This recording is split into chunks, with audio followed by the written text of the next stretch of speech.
Night டின்னருக்கு வந்து சப்பாத்தி தான் ரெடி பண்ண போறேன். ஆனா வந்து கூட சைட் டிஷ்க்கு என்ன ரெடி பண்றதுன்னு தெரியல. ஏன்னா வீட்ல வந்து சுத்தமா வெஜிடபிள் எல்லாமே காலி ஆயிடுச்சு. உருளைக்கிழங்கு இருந்தாலாவது குருமா மாரி பண்ணியிருப்பேன். ஆனா அதுவும் இல்லையா, சரி இன்னைக்கு ஏதாவது நான்வெஜ் சைட் டிஷ்ஷே வந்து சப்பாத்திக்கு ரெடி பண்ணிடலாம்னு சொல்லிட்டு தான் சிக்கன் ஒரு 1/4 கேஜி எடுத்துட்டு வந்திருந்தேன்.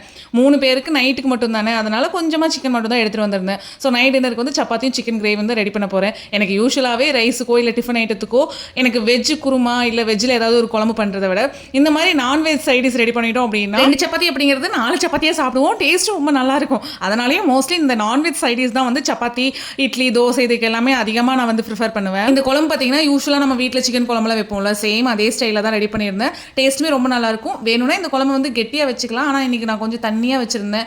ஏன்னா வந்து சிக்கன் 1/4 கேஜி தானே, ரொம்ப கெட்டியாக வச்சோம் அப்படின்னா கொஞ்சமாக இருக்கிற மாதிரி தான் இருக்கும். அதனால கெட்டியாக இல்லாமல் கொஞ்சம் லிக்விடாக தான் ரெடி பண்ணியிருந்தேன். ஏன்னா கூடவே ஒயிட் ரைஸும் இருந்தது. ஸோ ஒயிட் ரைஸுக்கும் ஏற்ற மாதிரி இருக்கணும், சப்பாத்திக்கும் ஏற்ற மாதிரி இருக்கணும்னு சொல்லிட்டு தான் நான் வந்து கொஞ்சம் லிக்விடாக இந்த குழம்பு வந்து ரெடி பண்ணிட்டேன். நான் வந்து ஒரு 3 டேஸ்க்கு முன்னாடி தான் ஷார்ட் குர்த்தியும் ஃபேண்ட்டும் வந்து ஆர்டர் போட்டிருந்தேன். அது இன்னைக்கு மார்னிங் தான் ரிசீவ் ஆச்சு. சரி இன்னைக்கே வந்து ஃபிட் செக் பண்ணி நாம வீடியோ ஷூட் பண்ணிடலாம்னு சொல்லிட்டு அந்த ட்ரெஸ்ஸை இன்னைக்கே நான் போட்டுட்டேன். ஃபேண்ட்டும் சரி டாப்பும் சரி ரொம்பவே சூப்பராக இருந்தது. குவாலிட்டியுமே வந்து நல்லா இருந்தது. இந்த ட்ரெஸ்ஸோட லிங்க் வேணா கீழே டிஸ்கிரிப்ஷன் பாக்ஸில் தரேன். தேவைப்படுறவங்க கண்டிப்பாக செக் பண்ணி பாருங்க.